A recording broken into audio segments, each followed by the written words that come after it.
Jeopardy. Contestant Andrew Miller praised the helpful accommodations the show provided to help with his visual impairment in a rare behind-the-scenes reveal of the game. Despite calling his Jeopardy debut the best experience ever, the auto-claims adjuster from Connecticut lost to returning champ Mark Fitzpatrick.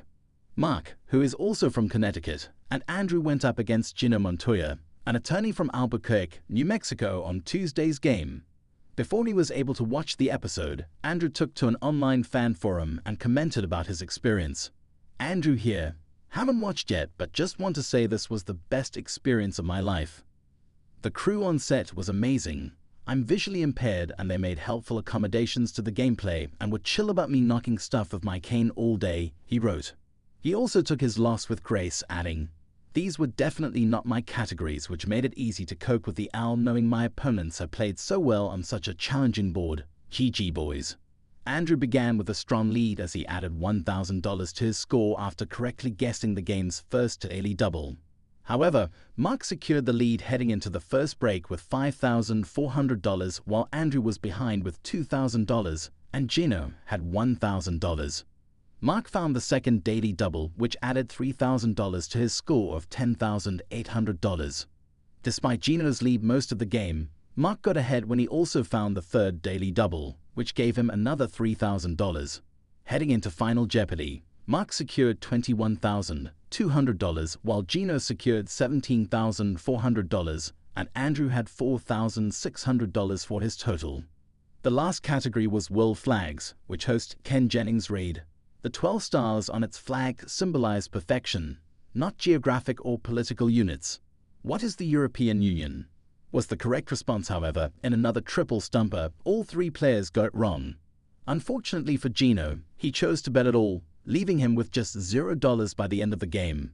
Mark bet $13,601, dropping his score to $7,599, while runner-up Andrew's final total to $4,183. After yesterday's Final Jeopardy resulted in a triple stumper, fans expressed their thoughts on today's low-scoring game. Even if Mark didn't win as much today as his first two games, I'm sure he was happy to have won a third game at all. Gino's comeback in DJ was quite impressive, but Mark getting both deeds kept him in the lead. So Gino had to deal with the woes of wagering from second place. I like to think Gino felt very confident in the FJ category, and that's why he wagered his entire score, but sadly, it didn't work out for him. He's likely to be in second chance with such a high losing Coriat, but the all-in second place wager never survives a triple stumper FJ. However, a fellow viewer disagreed with the notion that Gino should get a spot on the second chance tournament.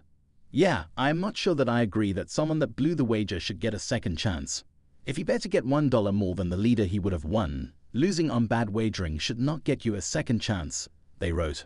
While one more defended Gino, Jeopardy is a game about having knowledgeable contestants first, gameplay second. Gino had a 17,400 Coriat in his opening game. Of course, he should be considered. What are we doing here? Andrew Miller stood proudly on the iconic Jeopardy stage, buzzing with anticipation. Though many contestants had graced this platform before, Miller was different. He was visually impaired, and his presence on the show marked a significant milestone in the program's ongoing efforts to make the game more accessible to all. For Miller, just being here was a triumph, but it was also a moment of deep reflection on the challenges he faced and the helpful accommodations the show had made to ensure he could play at the same competitive level as anyone else. In an exclusive post-show interview, Andrew Miller shared how Jeopardy made specific and thoughtful changes to accommodate his needs. These changes weren't just a boon for him. They had the potential to impact future visually impaired contestants as well. Navigating the Jeopardy stage. Walking onto the set, the energy in the room was electric. Andrew explained, "I could feel the weight of the years of history, the legacy of champions who had stood where I was standing. But as a visually impaired contestant, navigating the large stage could have been overwhelming." However, Andrew revealed how Jeopardy adapted the set for him. One of the first things they did was add textured markers on the floor. I had worked with the crew beforehand to memorize where everything was, but having those tactile indicators was a game changer.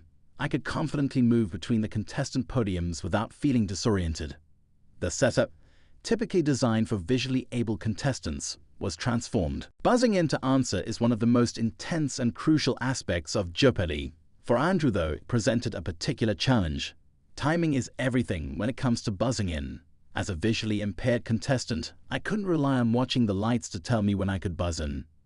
To help level the playing field, the Jeopardy team introduced an audio cue specifically for Andrew.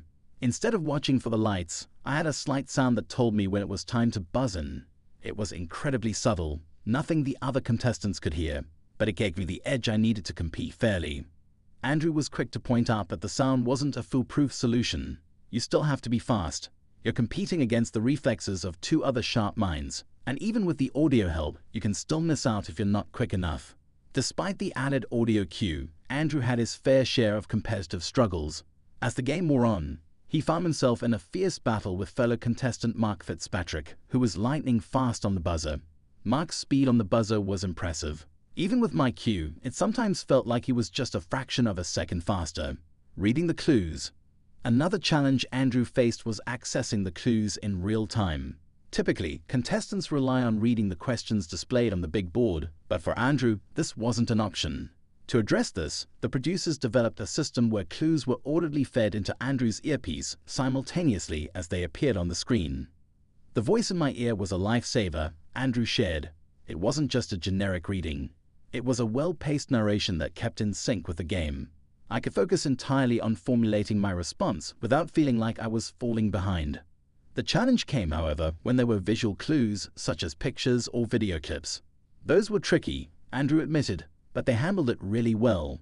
For image-based questions, the narrator would give me a detailed description of the image in real time, so I wasn't missing any critical details. Despite these accommodations, Andrew acknowledged that there were moments when the pace of the game felt overwhelming. It's still Jeopardy, he laughed. There's no slowing down, and you have to keep up with that fast-paced environment. The Daily Double and Final Jeopardy. One of the high-stakes moments in any Jeopardy episode is the Daily Double. Andrew's heart raced when he landed on it. When you hit a Daily Double, it's a whole different pressure, he explained. The audio cues and descriptions were once again deployed during this crucial moment. However, Miller made a bold wager, only to be bested by a complex geography question. I love trivia, but geography has always been my weak point, he confessed. I think my nerves got the best of me. As the game progressed into Final Jeopardy, Andrew was still within striking distance of Mark Fitzpatrick, the eventual winner. The tension was palpable. Final Jeopardy was nerve-wracking. You don't know what a category will be, and you have to make a decision based on instinct and strategy. The category was world history. Andrew wagered carefully, feeling reasonably confident. But when the question was revealed, he knew it was going to be a tough one. I second-guessed myself, Andrew said. His answer was incorrect, while Mark nailed it, securing his victory. Reflecting on the experience, though Andrew Miller didn't win, he walked off the Jeopardy stage with his head held high. It wasn't just about winning or losing.